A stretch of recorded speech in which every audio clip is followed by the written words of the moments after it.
ಆಚಿ ಮಸಾಲ. ಎಂತ ಅಡಿಗೆಯ ರುಚಿಯಾಗೋ ರಹಸ್ಯವು 20 ರೂಪಾಯಿ.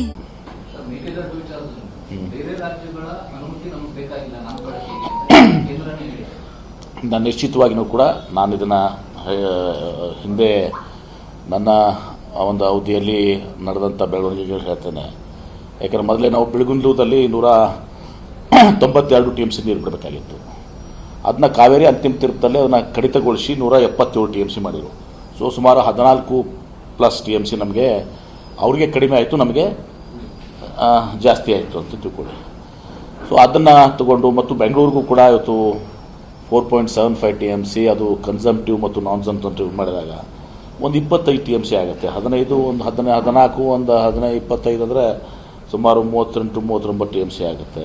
Plus flood water ವ್ಯರ್ಥವಾಗಿ ಪ್ರತಿ ವರ್ಷ ಇವತ್ತೊಂದು ದಿವಸ ಸಮುದ್ರಕ್ಕೆ ಹರಿದಾಗುವಂಥದ್ದು, ಇದೆಲ್ಲವನ್ನು ಇಟ್ಕೊಂಡೇ ಇವತ್ತೊಂದು ದಿವಸ ನಾವು ಅಂದು 65 TMC ಒಂದು ಮೇಕೆದಾಟು ಡ್ಯಾಮ್ಗೆ ಇವತ್ತೊಂದು ದಿವಸ ಪ್ರಸ್ತಾವನೆಯನ್ನು ಇವತ್ತು ನಾನಿದ್ದಾಗೆ ಇವತ್ತೊಂದು ರೀಜನಲ್ ಆಫೀಸ್ಗೆ ಕಳಿಸಿದ್ದೀವಿ. ಯಾಕಂದರೆ ಅದಕ್ಕೆ ಜಸ್ಟಿಫಿಕೇಷನ್ ಇದೆ. ಯಾಕಂದ್ರೆ ನಮಗೆ 14.25 TMC ಸಿಕ್ಕಿದೆ, ಅವ್ರಿಗೆ ಕಡಿಮೆಯಾಗಿ ನಮ್ಗೆ ಸಿಕ್ಕಿದೆ, ಅದನ್ನು ಸ್ಟೋರ್ ಮಾಡ್ಕೋಬೇಕಾ? ಬೆಂಗಳೂರು ಕುಡಿ ನೀರಿಗೆ ಸುಮಾರು ಕನ್ಸಂಪ್ಟಿವ್ ನಾನ್ ಕನ್ಸಂಪ್ಟಿವ್ ಯೂಸ್ನಲ್ಲಿ ಸುಮಾರು 20-25 TMC ಬರ್ತದೆ, ಅದನ್ನು ನಾವು ಸ್ಟೋರ್ ಮಾಡ್ಕೋಬೇಕಾ? ಫ್ಲಡ್ನಾಗ ಬಂದಿದ್ದಂಥ ನೀರನ್ನು ನಾವು ಸ್ಟೋರ್ ಮಾಡ್ಕೋಬೇಕಾ?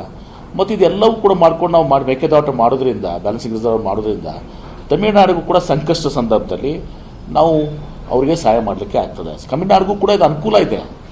ಆದರೆ ಅಲ್ಲಿ ಏನಾಗಿದೆ, ರಾಜಕೀಯ ಇಶ್ಯೂ ಆಗಿದೆ. ಅಲ್ಲಿ ಯಾರು ಇದರಲ್ಲಿ ಮೆರಿಟ್ ಏನು ಸತ್ಯ ಎಲ್ಲರಿಗೂ ಗೊತ್ತಿದೆ.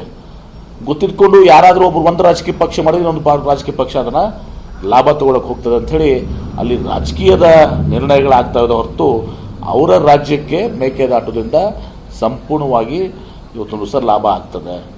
ಅದನ್ನು ಅವ್ರು ಅರ್ಥಕೊಳ್ಬೇಕು, ಆ ಕೆಲಸ ಮಾಡಬೇಕು. ಮತ್ತು ಕೇಂದ್ರ ಸರ್ಕಾರನೂ ಕೂಡ ಇದಕ್ಕೆ ಮಧ್ಯಸ್ಥಿಕೆ ವಹಿಸ್ಕೊಂಡು ನಿಮಗೆ ಮೇಕೆದಾಟದಿಂದ ಅವ್ರ ಪರವಾನಗಿ ಬೇಕಾಗಿಲ್ಲ ಅಂತ ಇವತ್ತೊಂದು CWC ಹೇಳಿದೆ. ಇವತ್ತು ಅದಾಗಿನೂ ಕೂಡ ಮನವರಿಕೆ ಮಾಡಿಕೊಟ್ಟಿದ್ರೆ ನಿಮಗೂ ಅನುಕೂಲ ಆಗುತ್ತೆ ಸಂಕಷ್ಟದ ಸಂದರ್ಭದಲ್ಲಿ ಅಂತ ಹೇಳಿ.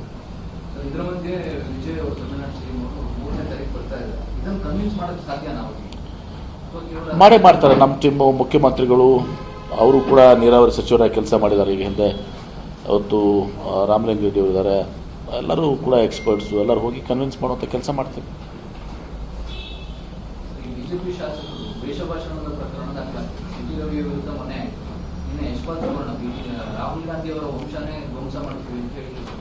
ಮತ್ತಿದು ಸರಿ, ನಾನು ನೀವೇ ಮಾಧ್ಯಮದವ್ರು ಹೇಳಿ, ಮಾಧ್ಯಮದವ್ರು ನೀವು ಅದನ್ನು ಹೇಳಿ.